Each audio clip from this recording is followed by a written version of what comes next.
Shaolin मठ में भोजन करने के लिए मॉन्क्स को तैरते हुए लकड़ी के लट्ठे पर चलकर तालाब पार करना होता था ताकि उनके कपड़े गीले न हों और वे कैफेटेरिया तक पहुंच सकें।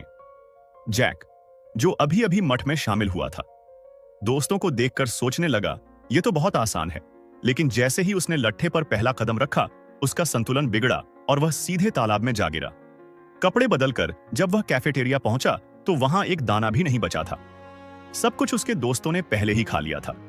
यह देखकर कि उससे नियम नहीं पता थे, मुखिया ने उसके लिए एक बड़ा कटोरा चावल दिया और कहा कि उसे लट्ठे पर खड़े होकर इसे खाना होगा। लेकिन को लकड़ी पर खड़ा होना नहीं आता था, जिसके कारण सारे चावल पानी में गिर गई।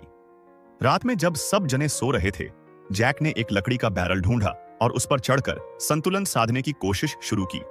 गिरना, उठना, फिर गिरना, यह उसकी नई दिनचर्या बन गई। हफ्तों की मेहनत के बाद एक दिन जब सब उसे चिढ़ाने ही वाले थे, सैंड ने एक पैर पर छलांग लगाई।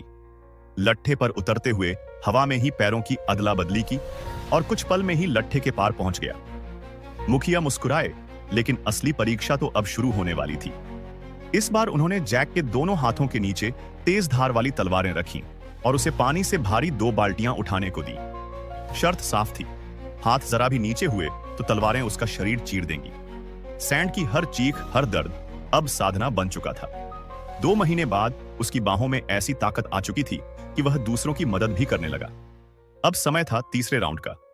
नियम बहुत सरल लग रहा था। जब भी मुखिया लकड़ी की मछली पर वार करें, जैक को उसी लय में लोहे की घंटी पर प्रहार करना होगा। लेकिन घंटी तक पहुंचने वाला हथौड़ा एक आम हथौड़ा नहीं था।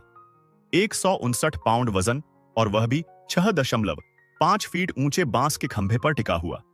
यह ताकत की नहीं, कलाई की परीक्षा थी। जैक ने हथौड़ा उठाने की हर कोशिश में हार खाई। में सुनाई देने वाली चोटें आईं, लेकिन वह रुका नहीं। दिन और महीनों की मेहनत के बाद वह अब मुखिया की गति से भी तेज लय में प्रहार करने लगा।